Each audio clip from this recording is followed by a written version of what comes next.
function fz is equal to square root of mod of xy is not regular at the origin. Irregular means it is not analytic or it is not holomorphic at the origin, although CR equations are satisfied. For a function to be analytic, three conditions are required. Number one, the first order partial derivatives must be continuous. Second, CR equations must be satisfied. And third, it must have a unique derivative. It must possess the unique derivative at all the points of the region. Which means इस function का जो derivative है वो reason के सभी points पर exist करना चाहिए, right? But they are saying that it is not regular at the origin, जबकि सीआर इक्वेशंस भी सेटिस्फाइड हैं. दैट मीन्स ओरिजिन पर इसका डेरिवेटिव यूनिक नहीं है. It is not having the unique derivative at the origin और the derivative is not existing at the origin. So let's check कि इसके पार्शियल डेरिवेटिव्स क्या क्या आ रहे हैं और इसका डेरिवेटिव एग्जिस्ट हो रहा है या नहीं हो रहा है ओरिजिन पर. So this is our function square root of mod of xy, which can also be written as uxy. Uxy means this u function is depending upon x and y both. So uxy plus iota vxy.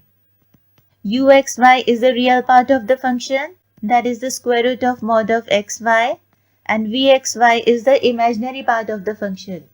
If there is no imaginary part, we can write like this. So the imaginary part is 0 over here. Now we need to focus on the origin only, right? At the origin, we have the first order partial derivative of u with respect to x. The limit extending to 0, ux0 minus u00 divided by x. So that is equal to the limit extending to 0. Okay, what is the value of ux0? From here, just put x as it is and y equal to 0. So that gives 0 minus u00. That means you have to put x equal to 0 and y equal to 0 both. So that is also 0 divided by x, and that is equal to 0. So the first order partial derivative of u with respect to x is 0. Similarly, let's find the partial derivative of u with respect to y. So this is limit y tends to 0 u 0 y minus u 0 0 divided by y, x equal to 0 and y as it is, we will again get 0. So this is 0 minus this is obviously 0 divided by y and is coming out to be 0. Similarly, we are getting this and this also to be equal to 0. Because all the partial derivatives of u and v with respect to x and y is 0, that means CR equations are satisfied. Now what are the CR equations? Partial derivative of u with respect to x equal to partial derivative of v with respect to y, and partial derivative of u with respect to y is equal to negative of partial derivative of v with respect to x.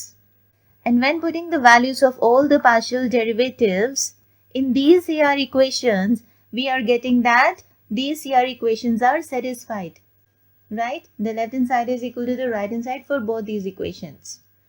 So yes, it is okay. CR equations are satisfied. पर अब हम check करेंगे कि उसका derivative exist हो रहा है या नहीं ओरिजिन पर.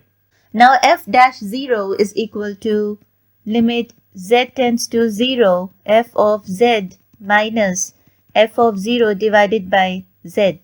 So this is equal to limit z tends to 0. Okay, what is fz? It is square root of mod of xy. Right? Now what is f of 0? It is the value of fz at z equal to 0. What is fz given to us? It is square root of mod of xy.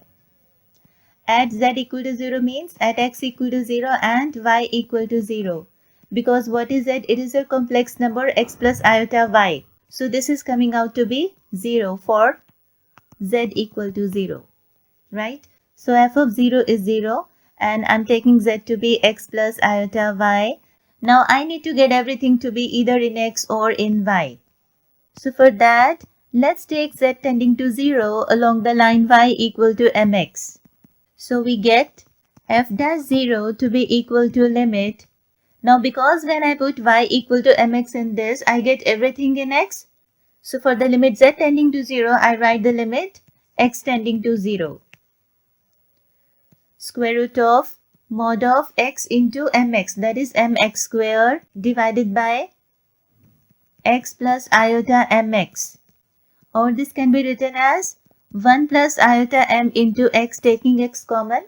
And in the numerator we write this as square root of mod m and square root of mod of x squared, which is x. So this is f dash 0 equal to limit x tending to 0. In the numerator we are having square root of mod m into x divided by 1 plus iota m into x. So this x cancelled out with this, and we are getting this to be as limit x tending to 0 square root of mod m divided by 1 plus iota m, which means the limit does not exist because the limit is depending upon the value of m. Right? This limit is not unique. It depends upon m. So which means f dash 0 does not exist. So this limit, let's write this. This limit is not unique since it depends upon the values of m. Therefore, f dash 0 does not exist at the origin. Hence, fz is not regular at the origin. Regular or analytic at the origin. Okay, thank you. Stay blessed.